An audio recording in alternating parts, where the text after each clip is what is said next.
Mi-e dor de mama! Nu te bătea, mă? Te bătea, mă. Dar pe tine, mă, nu te bătea? Toate mamele își bate copiii, prostule. Dar eu o să trăiesc cu chestia asta toată viața mea. Ce să înțelegi tu? Ce cu tine, bănele? Haideți, doamna Mioara, că noastră este secretara lui Gigi, ce poți să am încredere în noastră? Cum adică secretarul lui Gigi? Dacă îți însemnam toate fișele alea pentru scutire de antrenament, în locul lui, atunci n-aveai încredere? Ce faceți aici? De ce stați? Haideți, trag la antrenament! Hai, sus! Neșu, Lovine! Tero! Ia te rog, sus! Haideți! Haideți că vine Gigi în curând! Haide mai repede! Pas adăugat, pas săltat! Pas! Pas! Pas! Haideți, mă, eu vorbesc! Ce, eu vorbesc, aveți? Mă rog! Ce cu tine, bănele? Mioara, ți-am spus și mai de mult că te iubesc, dar nu mai poți și tu în continuare mă respingi. Mai ales acum că împăți și chestia asta cu maică mea, tu continui să mă respingi. Mioara, te iubesc. Da, măi, bănele, uite, îmi pare rău, dar trebuie să înțelegi. Ce să înțeleg? Ce să înțeleg? Ce să înțeleg? Că eu sunt țigan și tu român, ca asta să înțeleg. Dar nu este vorba despre discriminările astea rasiale. Dar despre ce e vorba, na? Bănele, Da. poți să ții un secret? Normal.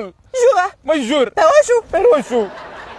Să știi că vei fi singura persoană care va ști chestia asta.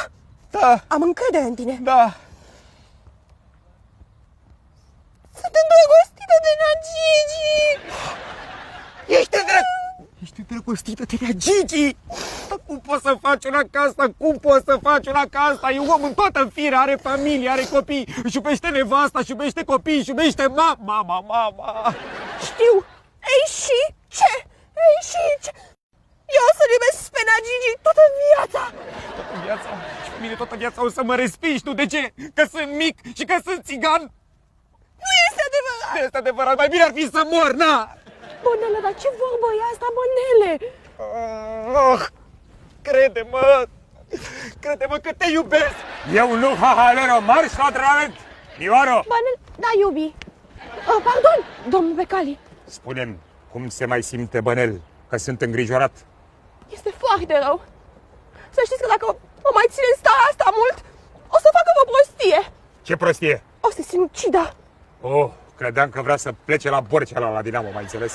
Mă rog, am găsit și o soluție la această problemă. Eu zic să-mi cer la doctor. Să știți că eu sunt nepoata de-a doua lui Bebe Mihăiescu și atunci... Bebe Mihăiescu, pe ăsta e sexologul ăla, nu? Bebe Mihăiescu.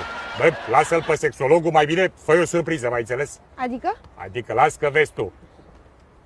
Ia uite-l pe Neșu, Mioaro, cartea de psihologie nu minte, scrie negru pe alb acolo, uite!